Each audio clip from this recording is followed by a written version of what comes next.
The lawyer's pen stopped moving 3 words into my answer. I watched it happen, watched the exact second his hand froze above the legal pad, ink drying on a half-finished sentence he would never get to complete. Behind him, my son Preston sat very still, the way a man sits when he already knows the ground under his chair is turned to water. The judge leaned forward. The courtroom, half empty on a gray Tuesday morning in Harrow County, went so quiet I could hear the radiator ticking against the far wall. "Mr. Voss," the judge said, "you're telling this court you never signed away this house." "No, Your Honor," I said. "I'm telling this court I signed a stack of insurance renewal papers my son handed me on a Sunday afternoon while I was grieving my wife. What I'm telling you is that somewhere inside that stack was a deed, and a deed nobody delivers is a deed that never happened." That's when the pen stopped. That's when I understood, watching Preston's attorney across the room, that this case was already over, even though nobody in that room but me knew it yet. But to understand how a 64-year-old man ended up standing in a Pennsylvania courtroom explaining property law to a judge who once owed him his life, you have to go back 4 months. To the Thursday afternoon I found the moving boxes in my own barn. My name is Walter Voss. I spent 31 years as a machinist at the Harrow Steel, works outside Millstone Creek, Pennsylvania. And the 11 years after that as the county's senior building inspector, which is a job that teaches you to read a document the way most people read a stop sign, fast, automatic, and only truly seeing it when something's wrong. I retired the year my wife Eleanor got sick. I nursed her through 18 months of chemotherapy in the farmhouse her grandfather built in 1954 on 40 acres of orchard and hayfield at the end of Cutter's Hollow Road. She died on a Tuesday in March in the bedroom where our son was born, and I buried her under the pear tree she'd planted the spring we got married. Because she used to say a woman ought to be laid to rest somewhere she'd actually chosen herself. That was 3 years ago. Since then, I have gotten up every morning at 5, made coffee in the percolator. Eleanor never let me replace with anything electric, and spent my days in the workshop attached to the barn, where I carve wooden birdhouses for the Millstone Creek Methodist Church Fair every October. It isn't much of a life by some people's standards. It was enough for me.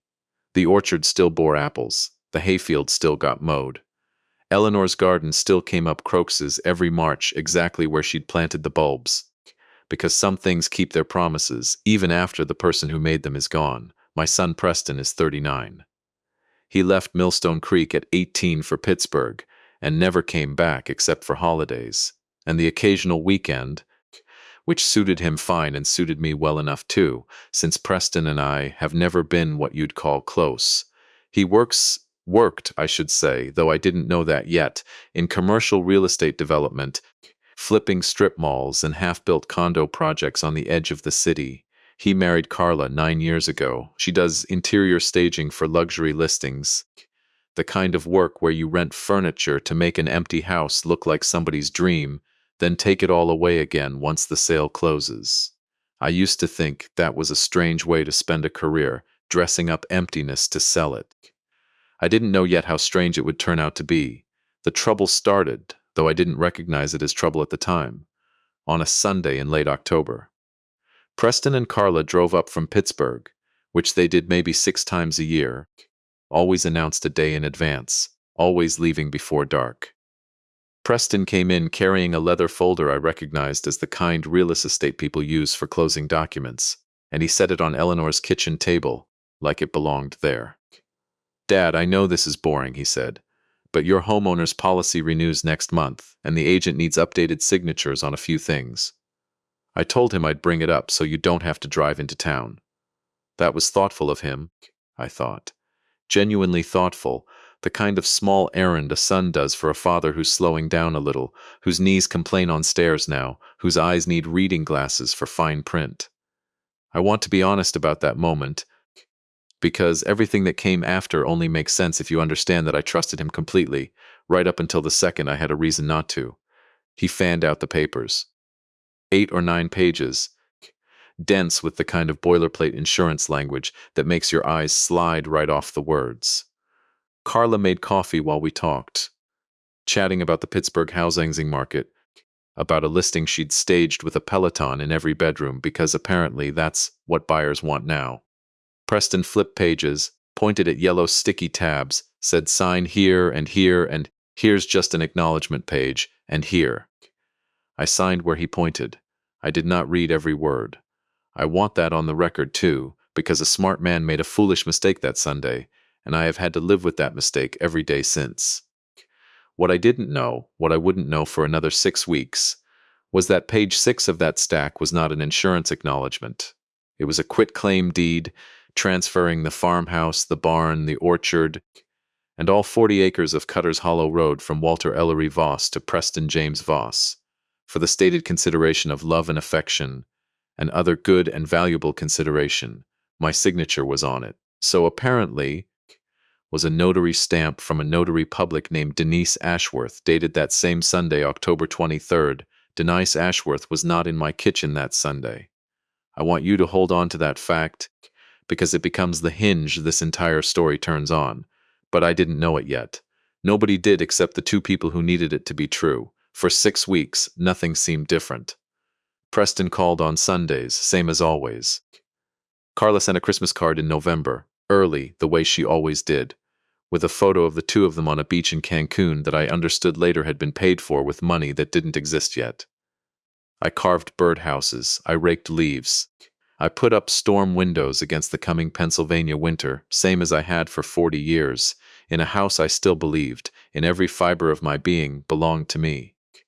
The first sign something had changed came on the 2nd Thursday of December, when I walked into the barn to get the wood stove going before starting my morning's work, and found 4 cardboard moving boxes stacked against the wall by my lathe. They weren't mine. I hadn't ordered them, hadn't packed anything, hadn't so much as thought about moving a single tool. Each box had a strip of blue painter's tape across the top, and on each strip, in Carla's careful handwriting, the same 2 words, Walter. Garage. I stood there a long moment in the cold barn, my breath fogging in front of me, looking at those 4 boxes like they were an animal I didn't recognize sitting in my own yard. Garage. I didn't have a garage. Never had. The barn was the barn, had been the barn since Eleanor's grandfather raised it with the help of 6 neighbors and a crew of mules in 1954. There was no garage on this property for anything to go to, unless somebody was planning a garage. Unless somebody was planning to build one on land they believed they now owned, and had already started sorting an old man's tools into boxes to make room. I didn't call Preston that day. 31 years of reading blueprints and building permits had taught me one thing above all others. When you find something that doesn't add up, you don't announce that you found it. You keep looking, quietly, until you understand the whole shape of the thing. So I left the boxes exactly where they sat, and I started paying attention in a way I hadn't paid attention to my own life in years. Within a week, I found the second thing. My homeowner's insurance statement arrived in the mail, the real one, not whatever Preston had brought up that Sunday, and the named insured on the policy had changed. It no longer read Walter E. Voss. It read Preston J. Voss, with my name listed underneath as additional occupant. I sat at Eleanor's kitchen table and read that line 4 times, the way you reread a word until it stops looking like a word at all. Additional occupant. 31 years of paying that premium myself every March out of an account with my name on it, and now I was an additional occupant in my own home. I called the insurance agent, a man named Ronald Petrie I'd known for 20 years, on the pretense of asking about a coverage question. I let him talk. He mentioned, easy as anything, that Preston had come by the office in November with a copy of a recorded deed, said his father was getting up in years and wanted things simplified, wanted the policy updated to reflect the new ownership. Ronald said it like it was the most natural thing in the world. Sons take care of aging fathers. That's how the story is supposed to go. I thanked him and hung up the phone and sat very still in my kitchen for a long time, the way you sit still after you've been hit somewhere you didn't see coming, waiting to find out how bad the damage really is. A recorded deed. That meant it wasn't just paper sitting in a drawer somewhere. It meant somebody had walked into the Harrow County Recorder of Deeds office and filed it, made it a matter of public record, The same office where I had spent 11 years of my working life examining exactly these kinds of documents for a living. I drove into Millstone Creek the next morning and asked the clerk, a young woman named Patrice, who'd started the job 2 years after I retired, and didn't know me from any other gray-haired man walking through the door, for a copy of the current deed on file for the Cutter's Hollow Road property. She printed it without a second thought. I stood at the counter and read it right there, my own name at the top as grantor, Preston's name as grantee, the notary block at the bottom carrying Denise Ashworth's stamp and signature, commission number and all, dated October 23rd. My hands, I will tell you honestly, did shake a little, reading that. Not the performance of shaking I would later learn to do so well. Real shaking, the kind that comes from discovering that the ground you've stood on your entire adult life has quietly been sold out from under you by your own child. But something else happened too, standing at that counter, something colder and steadier underneath the shock. 11 years of examining deeds for the county had left certain habits in me that don't go away just because you've retired. I looked at that notary block, and something about it snagged in my mind the way a splinter snags in a fingertip, small but impossible to ignore once you've felt it. Denise Ashworth's stamp expiration date. I remembered, from decades of reviewing thousands of these documents, that Pennsylvania notary commissions ran in 4-year cycles, and something about the date printed on this one felt wrong against the date the document claimed to have been signed. I didn't say anything to Patrice. I thanked her, folded the copy into my jacket pocket, and drove home with the kind of calm that only comes after you've decided, somewhere below conscious thought, exactly what you're going to do next. That evening I called Gus Renner. Gus had lived 2 farms over from us for 30 years, a retired Harrow County Sheriff's deputy who'd worked patrol and later fraud investigation for 26 years before hanging up his badge. He and Eleanor had been close. She used to bring him rhubarb pie every June when his wife was fighting the cancer that eventually took her too, 4 years before it took Eleanor. Gus and I had drifted into the easy, wordless friendship of 2 widowers who understood without saying much that grief doesn't need commentary, just company. He came over that night with a 6-pack he didn't open and sat across from me at the kitchen table while I laid out everything. The moving boxes, the insurance letter, the deed. Gus read the deed, copy twice, slow, the way he must have read 1,000 fraudulent documents over a quarter-century of fraud work. Then he set it down and looked at me over his reading glasses. "Walter," he said, "when's the last time you saw this notary, this Denise Ashworth, in person? Ever in your life?" "Never," I said. "Never heard the name before today." "And you're telling me you signed insurance papers on a Sunday afternoon at your own kitchen table?" "That's right. No notary present, no." Gus leaned back in his chair, the old wood creaking under him the way it had creaked under Eleanor's father 40 years before either of us moved to Cutter's Hollow Road. "Then either this notary drove out here without you noticing, which I doubt, or somebody notarized a signature without the signer present, which is a crime in this state, or somebody used a notary's stamp without her knowledge at all. Any one of those 3 things means this deed is rotten from the foundation up. But Walter, knowing it and proving it in a courtroom are 2 very different animals, and you know that better than most men I've ever worked with. He was right, and I knew he was right, and that's when the second, colder part of me, the part that had spent 3 decades reading falsified permits and forged inspection reports for a living, took over from the part of me that was simply a grieving, frightened old man standing in his own kitchen wondering how his son could do this to him. "I need to know what they're planning," I told Gus. "Not just what they've already done. What comes next. Because a man doesn't forge a deed to a 40-acre farm and then just sit on it. He's got a reason, and the reason's going to tell us the timeline."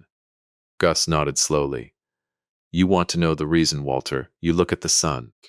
Not the daughter-in-law, not yet. Preston's the one whose name is on that deed. Whatever debt he's running from, whatever hole he's trying to climb out of, that deed is the shovel." I didn't sleep much that night. I lay in the bed Eleanor and I had shared for 38 years and listened to December wind moving through the bare apple trees outside the window. and I thought about the 4 cardboard boxes sitting in my barn with my name and the word garage written across the tape, and I understood, with a clarity that felt almost peaceful after the shock of it, that I was no longer simply a father whose son had made a terrible mistake. I was a man standing in the middle of a crime scene that hadn't finished happening yet, and 31 years of training had left me exactly the right kind of witness to end it. The next morning, I began keeping a notebook. Eleanor's old leather address book, actually. Its pages mostly blank since she'd died before filling more than a third of it. I wrote the date at the top of the first page, December the 12th, and beneath it, in the careful block print I'd used for 30 years of inspection reports, I wrote down everything: the moving boxes, the insurance call, the deed, word for word, notary block included, and beneath all of it, one line that would become the guiding principle of everything I did over the following weeks. Don't let them know you know. Let them show you the rest, because Gus was right. Knowing the deed was rotten wasn't enough. I needed to understand exactly how they intended to use it, how far they were willing to go, and who else besides Preston was pulling the strings. And the only way to learn that was to become, in my own house, on my own land, a man they believed was exactly what the forged deed already implied. An old man quietly, harmlessly, sliding toward the point where he wouldn't fight back at all. I didn't have to wait long for the next piece to fall into place. 3 days later, on the 15th of December, Preston called on his usual Sunday schedule. And for the first time in longer than I could remember, there was something new underneath his voice, a kind of forced brightness that I recognized from 31 years of listening to contractors explain away code violations, as the sound of a man rehearsing a lie he badly needed you to believe. "Dad," he said, "Carla and I have been talking, and we think it might be good for you to have somebody checking in more regularly. Not moving in, nothing like that. Just somebody local, a home health aide a few days a week, just to help out." I sat very still at the kitchen table, the notebook open in front of me, and let a long pause stretch out before I answered. The kind of pause an aging, uncertain man might need to gather his thoughts. "I don't need help, Preston," I said finally. "I'm managing fine. I know you feel that way, Dad. But Carla noticed some things when we were up there in October. The way you seemed to lose track of some of the paperwork we went through. It worried her. Lost track of the paperwork. There it was. The first thread of a story being spun in advance, laid down weeks before it would be needed. The way a good contractor pours a foundation before anyone's decided what building goes on top of it. I understood in that moment, sitting at my own kitchen table with December light coming thin and gray through the window over the sink, exactly what kind of story they intended to tell, if it ever came to a courtroom. Not a father who'd been deceived. A father who was quietly, sadly losing his grip. A man whose own confusion had made him sign away a house he could no longer properly manage, for his own good, out of love. "I appreciate the concern," I said, letting my voice carry just the faintest tremor. "Testing the performance the way you test a new tool before trusting it with real work. Maybe you're right, I have been feeling a little forgetful." The relief in Preston's voice was so immediate, so unguarded, that it told me more than any deed or insurance letter had told me yet. Dad, that's good. That's really good that you can see that. We just want what's best for you." After I hung up, I sat at the table for a long time with my hand flat against the cool wood. The same table where Eleanor and I had eaten 10,000 breakfasts. The same table where I had signed away, without knowing it, the only home either of us had ever wanted. And I made a decision that night that would carry me through the next 4 months. If my son needed a confused, declining old man in order to keep what he'd stolen, then I would give him exactly that man every single day, for as long as it took to build a case strong enough that no court in Pennsylvania could look away from it. I called Gus back that evening. "I need cameras," I told him. "In the kitchen, in the barn, anywhere they're likely to talk when they think I can't hear them. You know that's a gray area, Walter, recording people in your own home without their knowledge." "It's my home," I said. "Pennsylvania's a 2-party consent state for audio, Gus, not video. I looked it up this afternoon. Video with no audio, in my own kitchen, in plain sight of anyone who cared to look up at a smoke detector. That's mine to install. What I do with what I see, that's a different question, and I intend to be very careful about it. Gus was quiet a moment on the other end of the line, and when he spoke again, there was something in his voice I hadn't heard since Eleanor's funeral, a kind of grim, protective steadiness. Then let's do this right, he said. Because if you're going to build a case against your own son, Walter, you're going to need it airtight. I've seen too many good cases fall apart on a technicality. We're not giving them that chance. 3 days before Christmas, Gus came by with a duffel bag of equipment left over. He told me with a dry half-smile, from a career of catching people who thought nobody was watching. We installed 2 small cameras disguised as smoke detectors, one in the kitchen, angled to catch the table where every family conversation in this house had happened. For 70 years, one in the front hallway, angled toward the door. We ran the feed to a hard drive hidden inside an old flour tin in the pantry, the kind of place nobody thinks to look twice at in a farmhouse kitchen.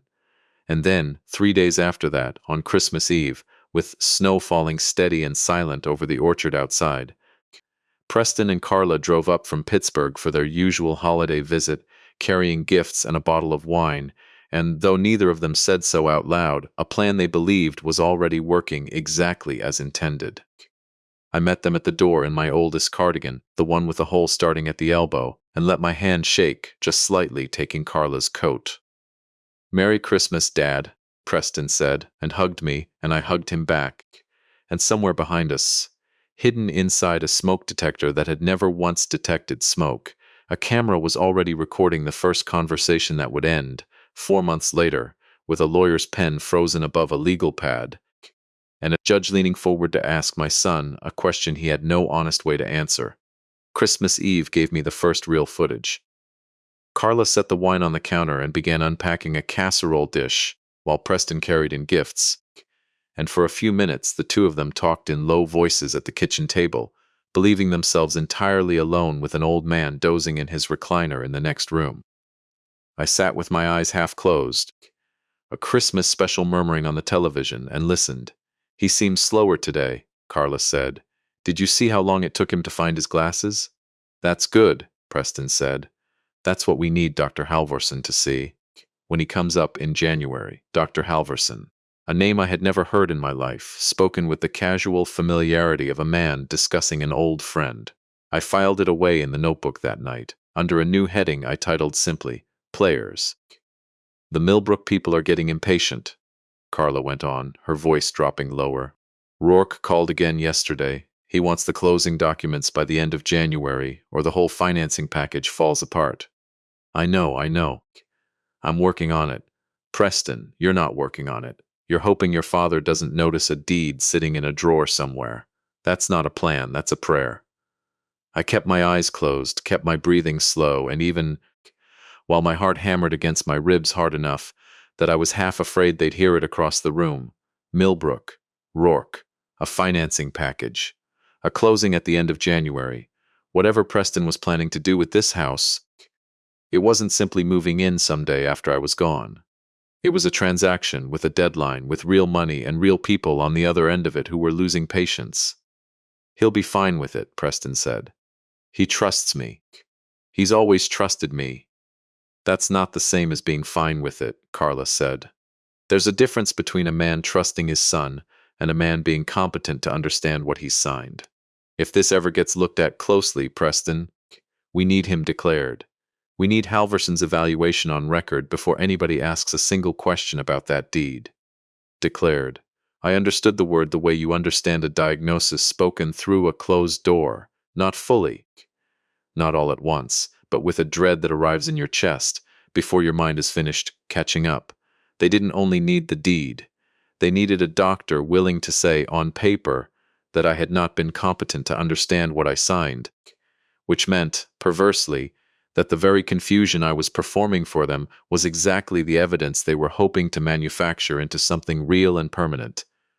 Preston left the room to get more wine, and Carla sat alone at the table for a moment, and in the quiet, unguarded way people sometimes speak when they believe no one else is listening, she said, softly, almost to herself. $800,000.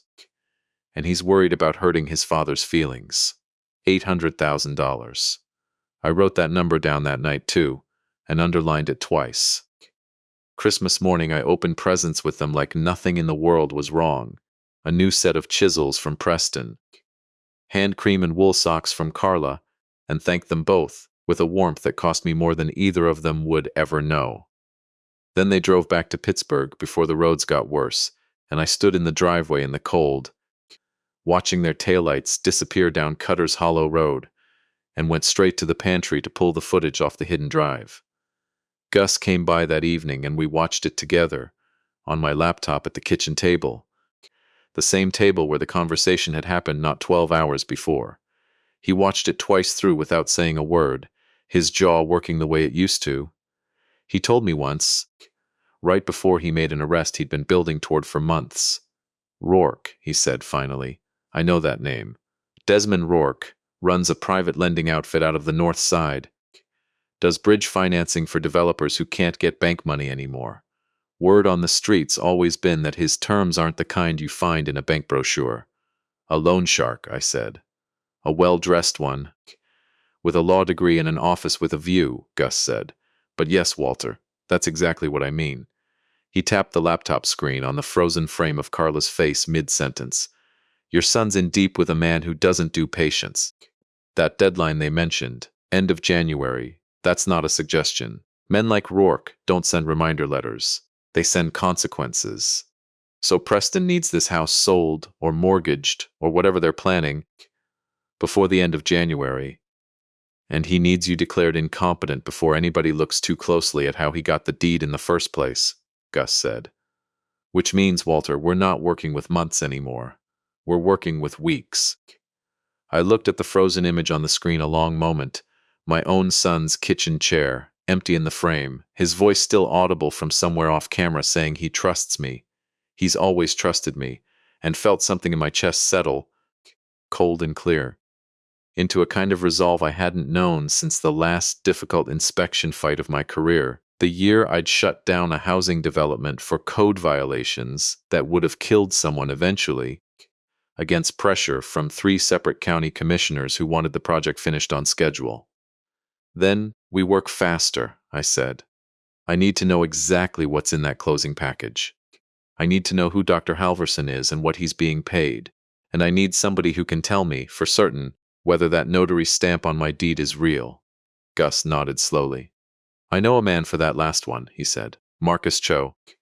Ran the forensic documents unit for the state police out of Harrisburg for 11 years before he retired to do private consulting.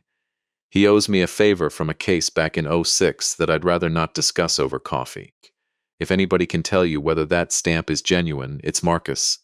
I drove to Harrisburg myself 3 days after New Year's in my old Ford pickup with no GPS and no reason for anyone to notice where I'd gone. Marcus Cho's office sat above a print shop on a quiet street 2 blocks from the state capitol, a cramped room lined with reference books on ink chemistry and notary law that most people would never think to open in a lifetime. He examined the deed copy under a jeweler's loupe for the better part of an hour while I sat across from him, saying nothing, the way I'd learned decades ago that experts work best when you let them work. 2 problems, he said finally, setting down the loupe. First, the stamp impression. Notary stamps leave a distinctive pattern in the ink over time, from wear on the rubber die. I compared this impression against 6 other documents Denise Ashworth notarized in the same calendar month, pulled from the public record. The wear pattern doesn't match. This stamp was either replaced sometime in October or, more likely, given what you've told me, it's a different stamp entirely, made to look like hers. And the second problem is simpler and worse for whoever did this, Marcus said. I made a call to the Pennsylvania Association of Notaries this morning, told them I was verifying credentials for a title company standard practice.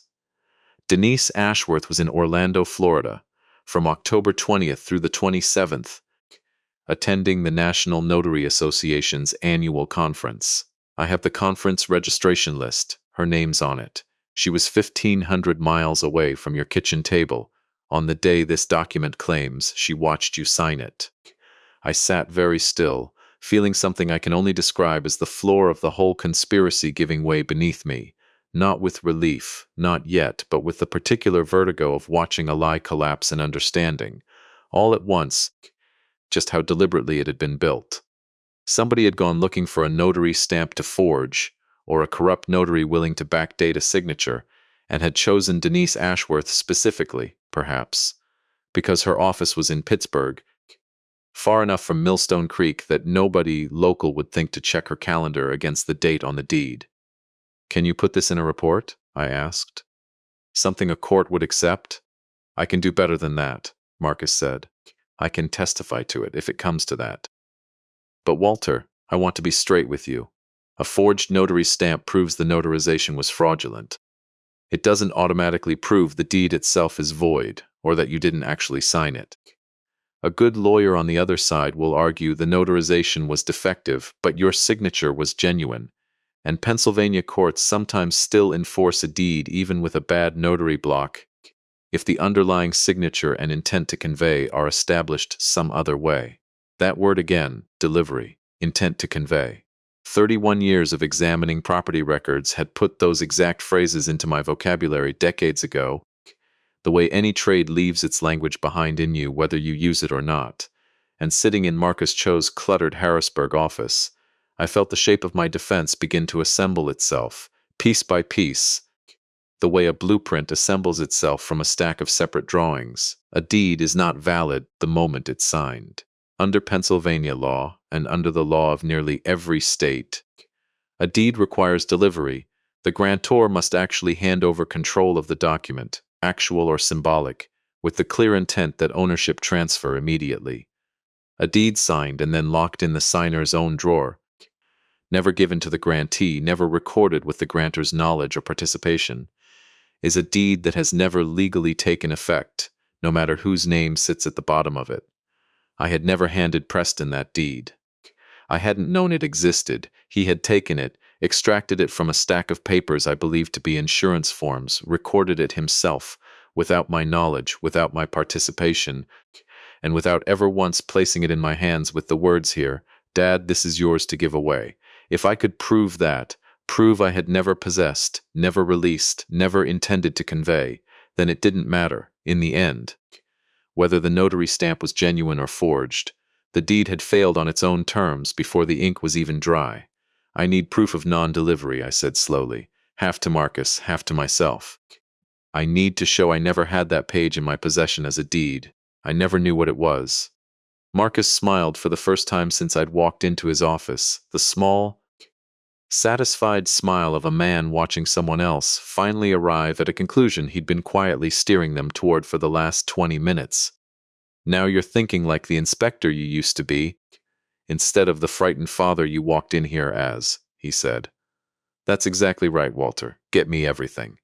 The insurance renewal Preston claims he brought, if you still have a copy, any record of who's had physical custody of the original documents since October. Build the timeline. In my experience, fraud always leaves a timeline, because the people committing it never expect anyone patient enough to build one." I drove home that evening with the January dark closing in early over the Pennsylvania hills, Marcus Cho's report folder on the seat beside me, and felt for the first time since finding those moving boxes in my barn, something close to hope. Not the soft, hopeful hope of a man waiting for things to work out, but the harder, colder hope of a man who has just been handed a tool he knows how to use. The next 2 weeks became a strange double life.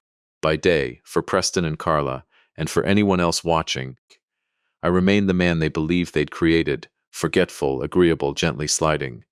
I let Preston call twice a week and steer conversations towards simple, leading questions, and I answered them with just enough hesitation to feed whatever story he was building for Dr. Halverson. When Carla called to schedule just a friendly check-in visit from a home health aide named Bonnie, I agreed without protest, and let Bonnie spend an hour in my kitchen on a Wednesday afternoon, asking questions.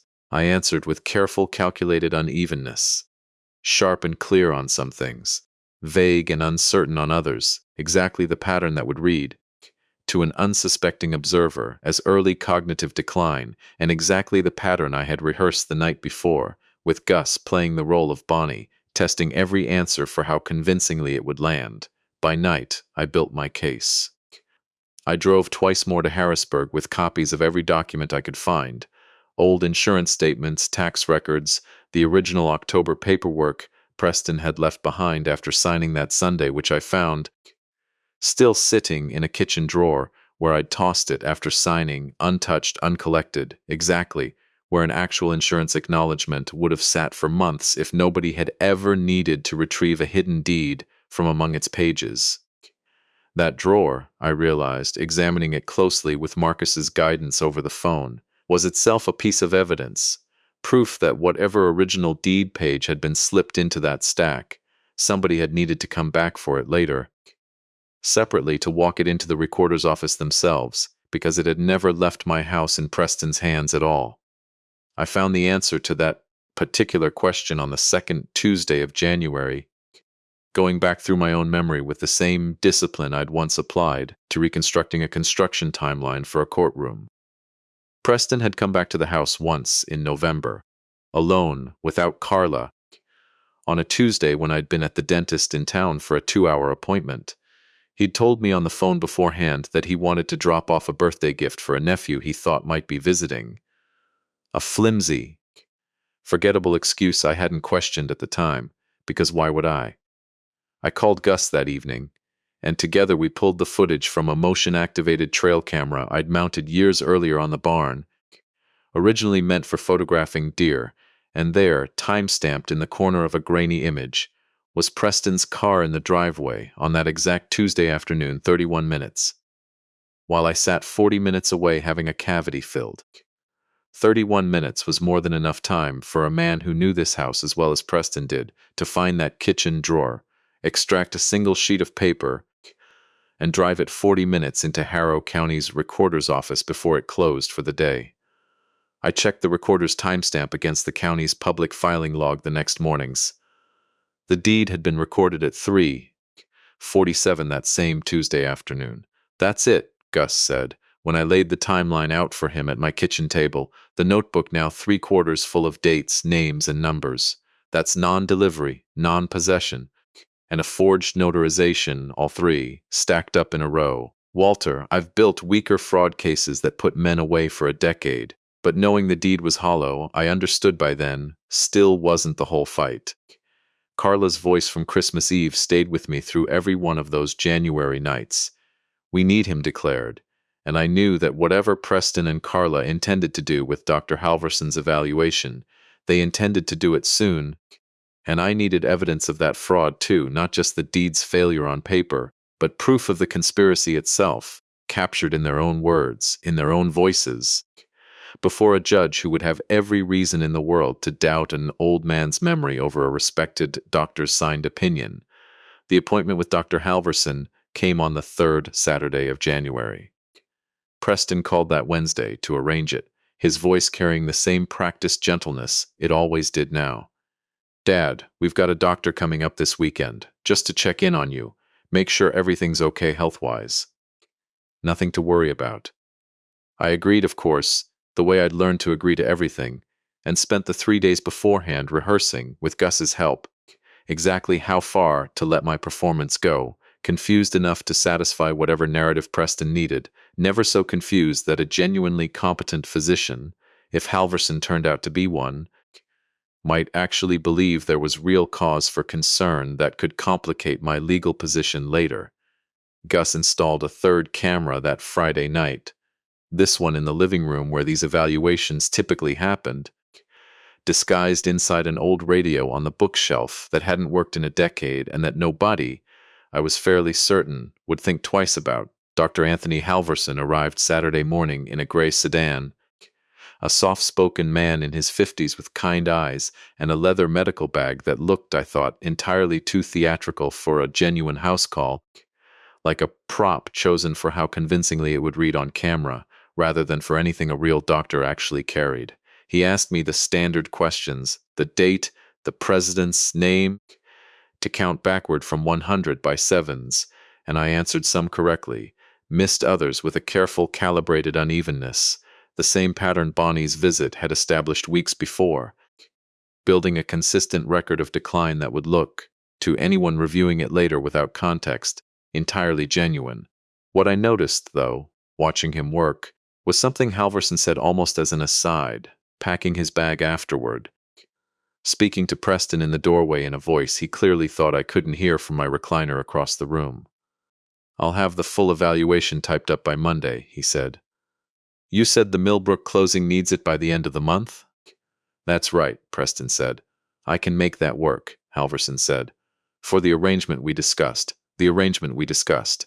I sat in my recliner with my eyes half lowered, my hands folded in my lap the way a tired old man's hands might fold, and felt the last piece I needed settle quietly into place, captured, I hoped desperately, by a hidden camera inside a broken radio that had not played a single song since Eleanor was alive to turn its dial. That evening, after they'd gone, I sat with Gus and watched the footage together, and there it was. Halvorson's own words, on tape, referencing an arrangement, a payment, a deadline tied directly to the fraudulent closing Carla had mentioned on Christmas Eve. It wasn't a smoking gun by itself. A good lawyer could argue the words meant something innocent. But stacked against everything else, the forged notary stamp, the non-delivered deed, the 31 minutes Preston spent alone in my house before recording it, Carla's own voice naming a lender and a dollar figure, it was one more brick in a wall that was now, I understood, sitting at my kitchen table at nearly midnight in the middle of January, high enough and solid enough to survive whatever they threw at it in court. "There's one more thing we need," Gus said quietly, as we watched the footage a second time. "You've got the fraud. You've got the forgery. What you don't have yet is proof of what happens next, proof they intend to actually use this. A recorded deed sitting quiet in a drawer is a crime already committed, but a judge responds differently to a crime that's finished than to one that's about to happen right in front of him." "What do you mean?" "I mean," Gus said, "we let them file. We let them bring this to court themselves, on their own timeline, believing they've already won. And we make sure when they do that you're standing in that courtroom holding every single piece of what it took to build their victory out of thin air." I thought about that for a long moment, looking out the dark kitchen window toward the barn where 4 cardboard boxes still sat waiting, unopened, marked with a word for a garage that would never exist as long as I had breath left to stop it. "Then we wait," I said, "and we let them come to us." They didn't make me wait long. On the last Friday of January, a process server knocked on my front door at 9 in the morning and handed me an envelope with the Harrow County Court of Common Pleas seal stamped across the top. Inside was a petition, filed 2 days earlier, styled Voss v.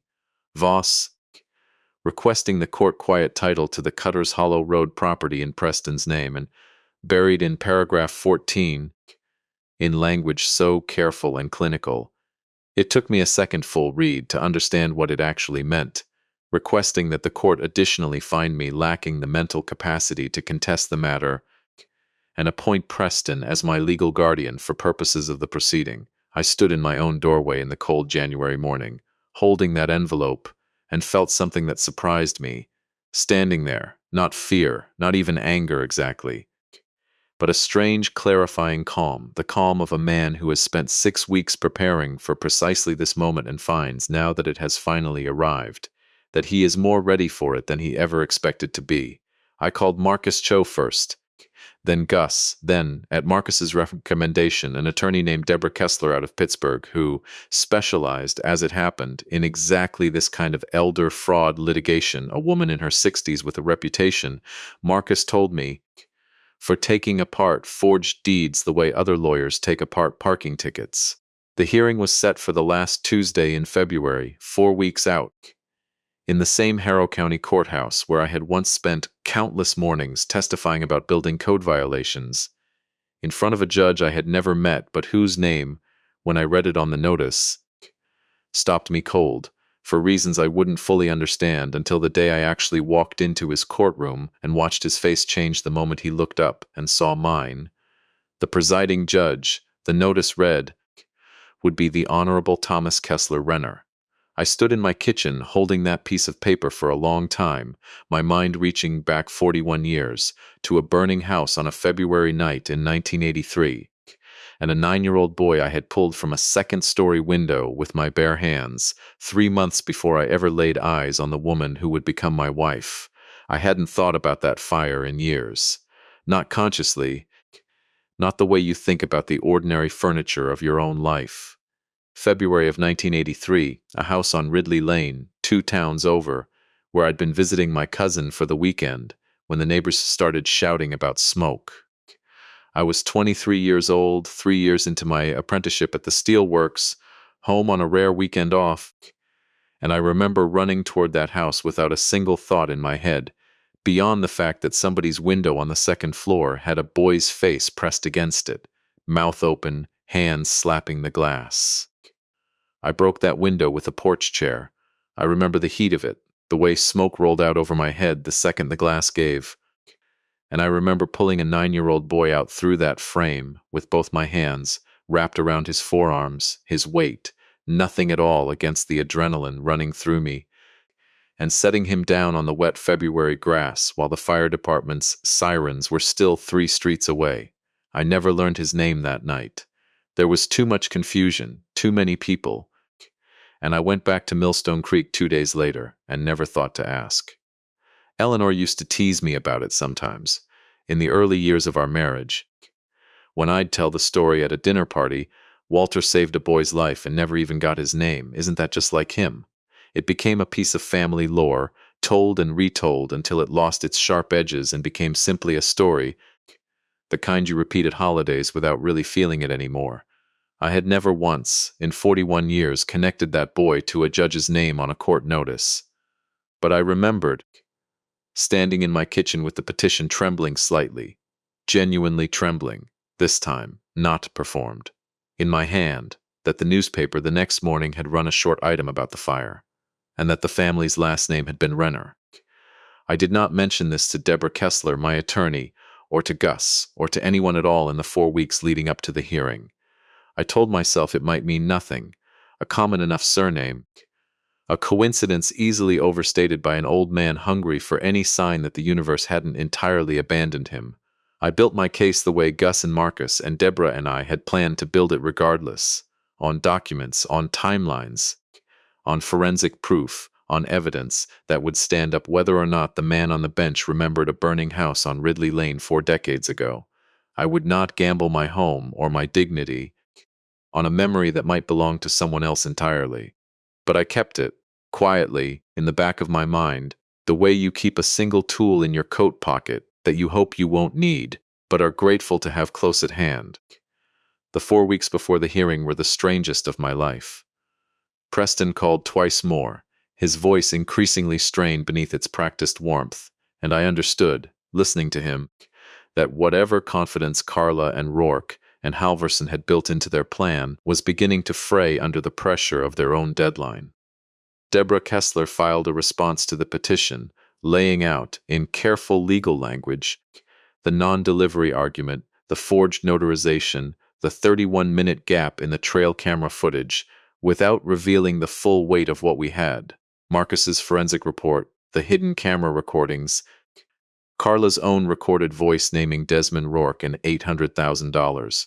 Deborah's strategy, and I trusted her completely on this, was to let Preston's attorney believe, right up until the hearing itself, that they were facing a sympathetic but confused old man and a straightforward property dispute, nothing more. Surprise is worth more in a courtroom than most people understand.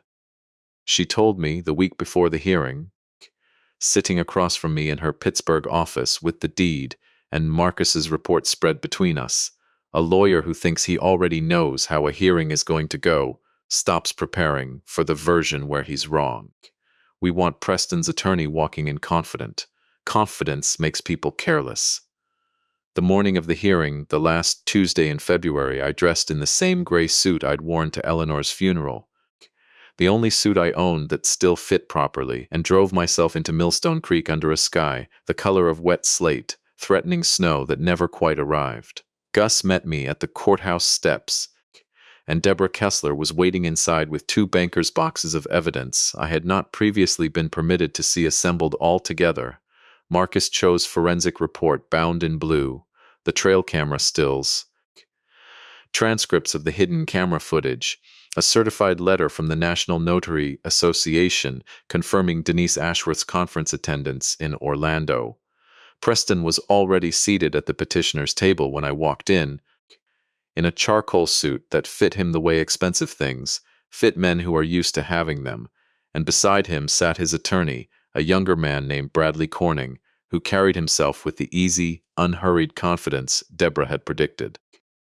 Carla sat in the gallery behind them, in a cream-colored coat, her face arranged into an expression of gentle, practiced concern that I recognized now, after 4 months of watching for it, as carefully as I recognized my own handwriting.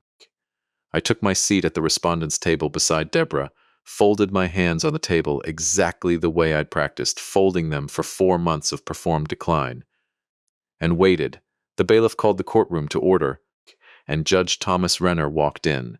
He was a heavy-set man in his early 50s, silver-haired, with the kind of steady, unhurried presence that comes from decades on the bench. He took his seat, arranged his papers, glanced up at the room the way judges do at the start of any ordinary Tuesday morning docket, and then his eyes moved across the respondent's table and stopped on me, and for a long moment nothing in that courtroom moved at all.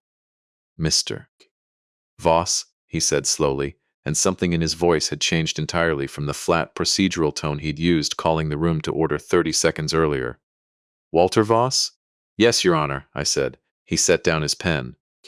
He looked at me for a long moment longer, and I watched something move behind his eyes that I recognized. Having spent 41 years occasionally wondering, in idle moments, what had become of a 9-year-old boy pulled through a second-story window, the particular, unmistakable look of a man reaching backward through a great distance of years, and finding, to his own visible astonishment, that the distance had just collapsed to nothing. "Ridley Lane," he said quietly. "February of 1983. The courtroom went silent. Bradley Corning glanced at Preston, uncertain. Preston's face had gone very still. "You pulled me out of a window," Judge Renner said. "I was 9 years old. I never even learned your name. My mother tried for years to find out who it was. The fire department report just said a bystander, unidentified, left the scene before anyone thought to ask."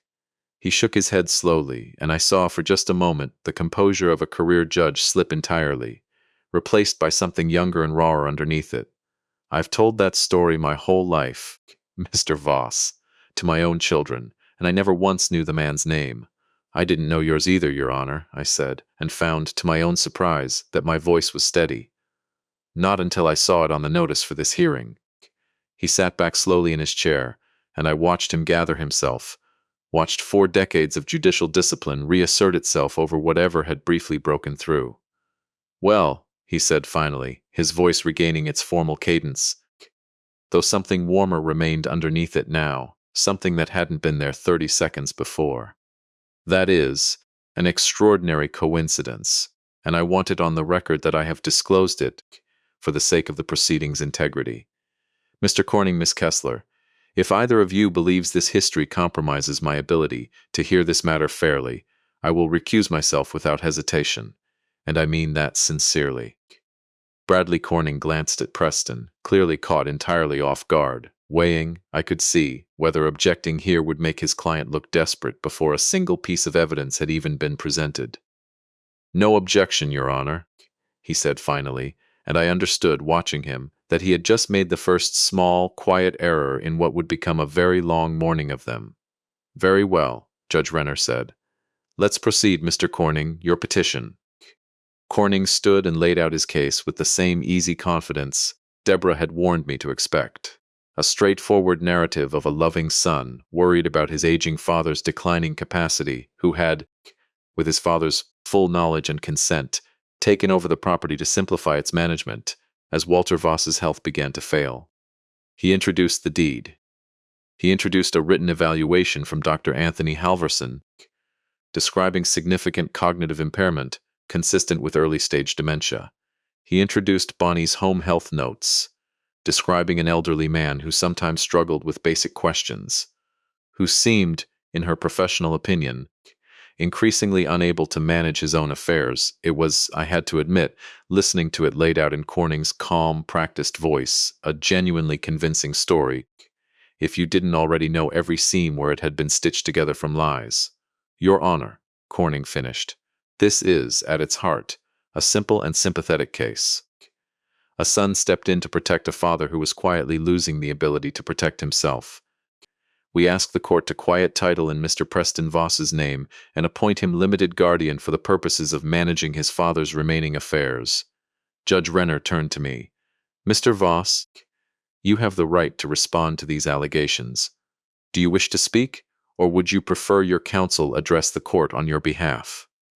I looked at Deborah, and she gave me the smallest nod, the one we had agreed on weeks before. This next part we had decided together needed to come from me, in my own voice, not filtered through an attorney's careful phrasing. I stood. I let my hand rest for a moment on the table, not trembling now, not performing anything at all, feeling instead the particular steadiness that comes, I have found, only after months of genuinely difficult preparation. Your Honor, I said, I'd like to answer a question nobody's asked me yet, but that I believe is the only question that actually matters here. My son's attorney has described a deed, signed with my full knowledge and consent. I'd like to explain what actually happened on the Sunday in question, and then I'd like the court to consider what the law requires for a deed to take effect at all. I told it plainly. The insurance papers, the sticky tabs. Page 6, I never read closely enough, the drawer where the original documents sat untouched for weeks afterward. I described Marcus Cho's forensic findings on the notary stamp. I described the National Notary Association's conference records, placing Denise Ashworth in Orlando on the day she supposedly witnessed my signature. Bradley Corning's pen, I noticed, had slowed considerably by this point, no longer the confident, unhurried strokes of a man recording routine testimony. But, Your Honor, I continued, even setting the forgery aside, even if every word of that notary block were genuine, this deed still fails on its own terms, because a deed requires delivery, not just a signature. Delivery, with clear intent by the grantor to convey ownership. I never handed my son that document. I never knew it existed. I never released it from my possession with the intent that it transfer my home to anyone. My son took it from a drawer in my kitchen on a Tuesday afternoon in November while I was at a dental appointment, and recorded it himself, without my knowledge or my presence, 31 minutes after arriving at my house on a pretext about a birthday gift. I paused and looked directly at Preston for the first time since I'd sat down, and found, to my own surprise, that I felt no anger in that moment, only a kind of exhausted, aching sorrow. Your Honor asked me before we began why my son owns my house, I said, turning back toward the bench. My answer is that he doesn't. He never did. What he owns is a piece of paper he took without asking, notarized with a stamp that wasn't real, filed on an afternoon he knew I wasn't home to stop him, in order to satisfy a debt to a private lender named Desmond Rourke for $800,000 before the end of this past January. I have that admission on recording, made by my daughter-in-law, at my own kitchen table, on Christmas Eve. That was the moment Bradley Corning's pen stopped moving entirely. Judge Renner leaned forward, his expression carefully neutral again, though I could see, beneath the professional stillness, something sharpening in his attention. Mr. Voss, you're representing to this court that you have recorded evidence of a conspiracy to defraud you. Yes, Your Honor, I said. With your permission, my attorney would like to enter it into evidence now. What followed took nearly 2 hours. Deborah walked the court through Marcus Cho's forensic analysis, the wear pattern mismatch on the notary stamp, the conference registration proving Denise Ashworth's absence. She played the Christmas Eve footage. Carla's voice, clear and unmistakable, naming Rourke and the closing deadline and the $800,000, and the line that Judge Renner had the court reporter read back, twice into the record. He's worried about hurting his father's feelings. She played Dr. Halverson's own recorded words about the arrangement we discussed. She introduced the trail camera timestamp beside the county recorder's filing log, 31 minutes apart. An afternoon I had spent in a dentist's chair while my own son quietly finalized the theft of everything. Eleanor and I had spent our lives building. Preston sat through all of it without speaking, his face growing paler with each new piece of evidence, and I watched something in him break slowly apart across those 2 hours, watched the careful, confident man who'd walked into that courtroom that morning dissolve into someone smaller, someone I almost didn't recognize. Carla, in the gallery, grew very still, and at one point, when Deborah played the recording of Carla's own voice naming Rourke, I saw her turn her head sharply toward Preston, her expression shifting from concern to something colder and far more calculating. The look, I understood, of a woman recalculating exactly how much of this she intended to let land on her alone. When Deborah finished, Judge Renner sat quietly for a long moment, looking down at the evidence spread across his bench, and then up at Preston. "Mr. Voss," he said, addressing my son directly now, "do you wish to respond to any of this?" Preston stood slowly. His attorney reached toward his sleeve, a small, urgent gesture, but Preston shook him off. "Your Honor," he said, and his voice, when it came, sounded nothing like the confident son who'd greeted me at the door on Christmas Eve. It wasn't supposed to go this far. Carla found Rourke's people. She said it was the only way to save the development, that Dad would never even have to know, that we'd pay it back before he ever needed the house for anything. I told her it was wrong. I told her, and I did it anyway, because I was scared and because some part of me believed exactly what she kept telling me, that he trusted me too much to ever really get hurt by it. Carla's face, in the gallery, had gone entirely white. "Ms. Voss," Judge Renner said, turning toward her, "would you like to address the court as well?" She stood, smoothing her cream-colored coat, with hands that were not entirely steady. "I was trying to protect our family," she said. "Preston's development would have collapsed. We would have lost everything, I thought. You thought," Judge Renner said, and something hard entered his voice now. The first real edge I had heard from him all morning, that an $800,000 debt to a private lender justified forging a notary's credentials and stealing an elderly man's home while he was at the dentist. "I want to be very clear, Ms. Voss, Mr. Voss, this court does not merely hear property disputes. Where fraud of this nature is established, Pennsylvania law requires referral to the district attorney's office, and I intend to make that referral before the end of this business day." He turned back to the bench, gathering his papers, and looked, one more time, at me. "The petition to quiet title is denied," he said. "The deed dated October 23rd is declared void ab initio, invalid from its inception, for both fraudulent notarization and failure of legal delivery. Title to the Cutter's Hollow Road property remains, and has always remained, with Walter Ellery Voss. The request to appoint a guardian is denied in its entirety. Nothing before this court today suggests anything but a fully competent man who has spent 4 months very deliberately and very effectively building a case against people who badly underestimated him." He set down his gavel gently, almost thoughtfully, and for just a moment before the formal closing of the hearing, his eyes met mine one more time, carrying something that had nothing to do with courtrooms or deeds at all. "Mr. Voss," he said quietly enough that it barely made the record, "I've spent 41 years wondering who pulled me out of that window. I'm glad it took a courthouse to finally tell me." Preston was charged 3 weeks later with forgery and fraud in the 3rd degree. His attorney negotiated a plea to a lesser charge, given his cooperation in the district attorney's broader investigation into Desmond Rourke's lending operation, which turned out to have ensnared at least 4 other families across 3 counties in similar schemes. He received 2 years of probation, 500 hours of community service, and a restitution order that will, by my estimate, take him most of a decade to satisfy. Carla was charged separately and more severely, given the recorded evidence of her role in orchestrating the scheme from the beginning. She pleaded guilty to conspiracy to commit fraud and received 18 months in state custody. Dr. Halvorson surrendered his medical license before the state board could revoke it and is, last I heard, facing his own charges for the falsified evaluation. I did not attend Preston's sentencing. I have not spoken to him since the day of the hearing, though Gus tells me, and I choose to believe him, that Preston has written me 3 separate letters over the past several months that I have not yet found the strength to open. Someday, perhaps I will. Grief, I have learned twice over now, does not follow anyone's schedule but its own, and losing a son to his own choices, even when justice has been rightly done, carries its own particular, lonely weight that no courtroom victory can fully lift. What I did instead, that spring, was walk the orchard alone the way I used to walk it with Eleanor, watching the pear tree above her grave come into bloom for the 4th year, since I buried her beneath it.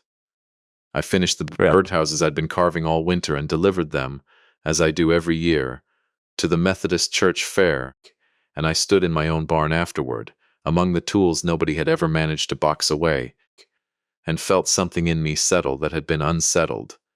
Since the Thursday I found 4 pieces of cardboard stacked against a wall with a word written across them for a room that never existed. I signed new paperwork that April. Not under anyone else's direction this time, but on my own, with Deborah Kessler at my side and Gus as a witness, a conservation easement on 30 of the 40 acres, placing the orchard and the hayfield permanently beyond the reach of any future sale or development, held instead in trust for a county apprenticeship program that trains young people from Harrow County in the building trades, the same trades that gave me a life worth defending in the first place. The remaining 10 acres, including the farmhouse and the barn, I kept for myself exactly as they had always been, exactly as Eleanor and I had built them, together, over 38 years, that no forged deed and no false doctor's report and no desperate son's mistake would ever manage, in the end, to take from me. The lawyer's pen stopped that morning in February because, for once in this whole ordeal, I told the plain and simple truth, and the truth, when you have spent 4 months building it patiently enough, turns out to be a harder thing to argue with than any lie, no matter how carefully somebody has dressed it up to look like love.